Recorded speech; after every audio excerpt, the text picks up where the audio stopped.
Salut la compagnie, comment ça va bien?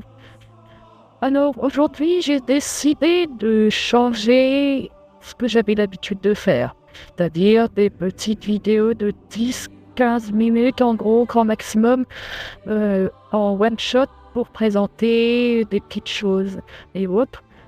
Là cette fois, ça sera des petites vidéos de 10-15 minutes qui s'étaleront sur l'entièreté de ma partie de Civilisation 7.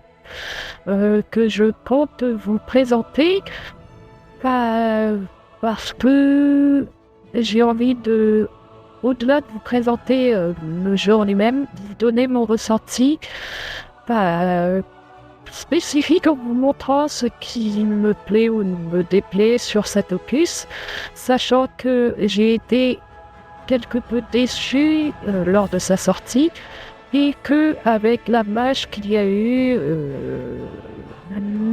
aux alentours du 23 juin, je crois, quelque chose comme ça, le jeu a enfin répondu à certaines attentes, mais je trouve quand même dommage parce que cela donne l'impression qu'ils ont sorti le jeu dans la précipitation et qu'ils n'ont pas vraiment terminé et que au fur et à mesure des matchs qu'ils réalisent, ils finissent le jeu comme ils aimeraient comme il aurait dû être à sa sortie. Bref, donc pour vous présenter la partie, j'ai choisi le personnage d'Ada Lovelace parce que il y a un focus sur la culture et la science, sachant que le personnage est niveau 3, j'ai le droit à 2 souvenirs que j'ai pu équiper et donc j'ai choisi de prendre des souvenirs qui m'offrent un point d'aptitude culturelle et un point d'aptitude scientifique. Ensuite, en civilisation, j'ai choisi l'Empire grec car il met l'accent sur la culture qui, je trouve, est probablement la denrée la plus difficile à obtenir pour développer rapidement ces dogmes, plus que la science, je trouve, sachant que l'arbre technologique des dogmes me semble aussi plus grand que celui de la science, et parce que c'est aussi une civilisation qui met l'accent sur la diplomatie, ce qui permet d'avoir des bonus d'influence qui a son importance dans cette partie pour tout ce qui est action diplomatique, que ce soit envers les autres civilisations ou envers ce qu'on va appeler les villages barbares et autres cités-États. Ensuite, les fameux bâtiments exclusifs, ainsi que les unités qu'on retrouve et les traditions qui sont propres à la Grèce. Personnellement, je joue surtout avec Xenia. Les 3 autres m'intéressent assez peu. Vous constaterez que dans mon gameplay, je ne suis pas très baston. Donc tout ce qui est militaire ne m'intéresse pas plus que ça, même si je vais quand même investir dans certaines technologies militaires et dans certains dogmes. Et maintenant, il ne reste plus qu'à commencer. Oh, alors là, je suis au milieu de nulle part. Et comme vous voyez, la carte reste très jolie, graphiquement, assez cartoonish. Comme vous pouvez le constater, on retrouve les fameuses ressources. Donc, on va commencer par fonder notre ville. Et on va construire. On va commencer avec un éclaireur.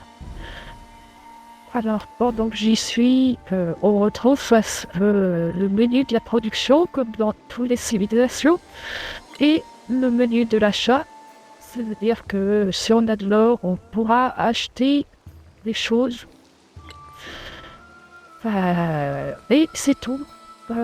Il faut une technologie spéciale pour acheter les bâtiments, les unités avec de la culture par exemple. Ce sont des avantages de civilisation. Alors voilà, on finit le premier tour. Donc, l'éclaireur, on va aller se promener un petit peu, comme d'habitude. Je vais vous présenter rapidement l'arbre de technologie. Comme vous constatez, vous avez des technologies simples, comme l'agriculture, la navigation à voile, etc. Et vous en avez certaines, comme l'écriture, la maçonnerie, qui réclament une maîtrise. En fin de compte, les maîtrises apportent des bonus qui sont un peu plus puissants. Ce n'est pas obligatoire pour terminer l'arbre de technologie, mais personnellement, je recommande de les faire quand même. Surtout que on peut avoir le temps pour les faire. Donc là, moi, je vais commencer avec l'élevage pour débloquer vos marchés. Alors, tout à l'heure, je vous ai présenté Adalolé en disant que j'ai obtenu des points d'attribut. Donc, on les retrouve ici. Et nous avons aussi des points de joker. Donc, les points d'attribut se mettent sur un arbre. Là, on n'a pas le choix de prendre la première, ce qui libère deux chemins. Et on pourra déplacer nos points d'attribut en fonction de nos envies. Et des arbres comme ça, on les a pour tous.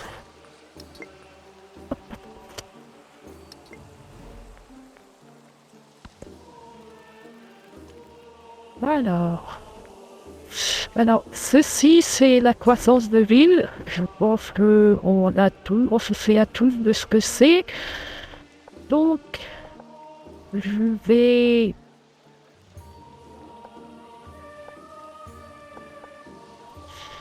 descendre par là. Et en fin de compte, la croissance de ville, ça permet de remplacer avant l'ouvrier. On n'a plus ce genre d'unité. Ça veut dire que on a une population disponible et on lui dit tu vas là, tu améliores la case, donc là on ferme. Si on va ici, ça sera en camp. Si on va là, ça sera en plantation, et ainsi de suite. Chaque case ne peut contenir plus d'amélioration, donc que ça soit des fermes comme ça, ou bien des quartiers où on mettra des bâtiments à l'intérieur, ou bien une merveille du monde. Rien, enfin, on ne pourra pas faire cohabiter, par exemple, sur la même case, une amélioration de terrain et un quartier.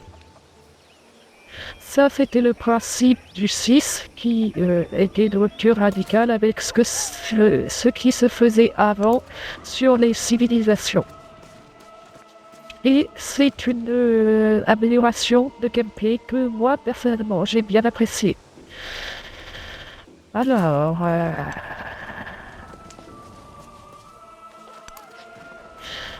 voilà encore un changement de gameplay que j'aime bien. Vous avez donc ici une plaine traversée par un cours d'eau. Ça représente un franchement difficile, donc le personnage va perdre tous ses points de déplacement. Alors que ici, le fleuve navigable représente aussi un terrain difficile à franchir, sauf que ici, je vous montrerai ça au prochain tour. Ici, le personnage reste debout sur ses deux pieds, ça, alors que si voilà, il embarque sur un bateau et il va pouvoir naviguer sur ce fleuve, sachant qu'un fleuve navigable permet aux unités maritimes de le remonter. L'oiseau en cage observe le papillon avec envie. Donc, ça c'est un ajout de gameplay que je trouve très intéressant. Et on va faire ça d'ailleurs.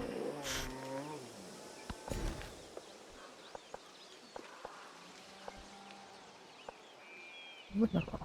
Qu'est-ce que je vais faire? Hop. Donc, et en fait, compte, la voie navigable permet finalement à l'intérieur des terres d'une ville, si elle possède une case comme ça, peut construire un port et donc fournir des unités militaires maritimes donc à notre civilisation. Alors,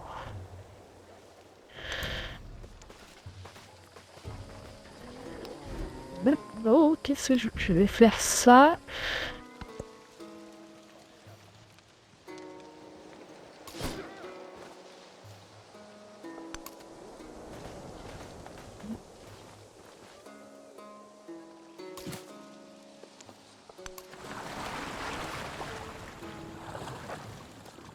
Alors, il y a une différence aussi entre les quartiers appelés côtiers et les zones navigables comme ça, c'est que les quartiers côtiers, notre explorateur, tant qu'on n'a pas découvert la navigation à voile, il ne peut pas y pénétrer, alors que dans les voies navigables comme celle-ci, il peut les traverser et n'importe quelle unité peut en faire de même.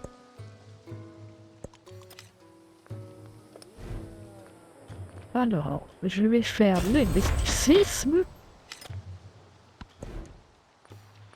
Donc là, on retrouve les fameux gouvernements. Personnellement, je choisis République classique. Ça correspond mieux à mon gameplay. Et je trouve que la culture est plus difficile à obtenir que la science.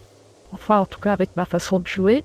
Et comme je trouve que la technologie des dogmes, que l'on retrouve ici, et me semble plus long à valider que l'arbre technologique scientifique, je préfère mettre l'accent sur la culture quand je le peux.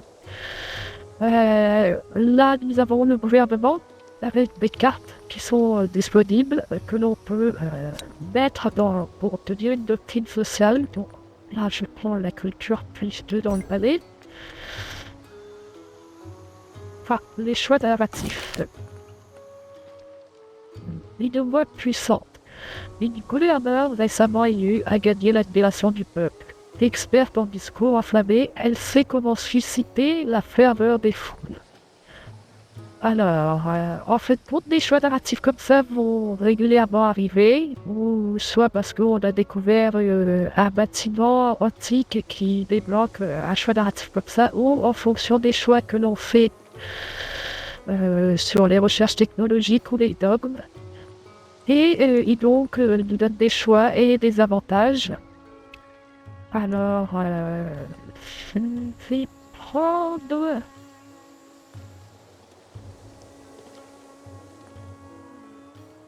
Je vais prendre un autre éclaireur.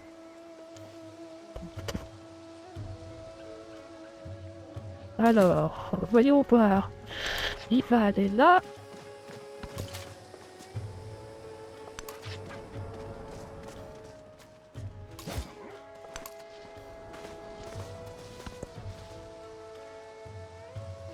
Et je vais m'arrêter ici pour cette première partie.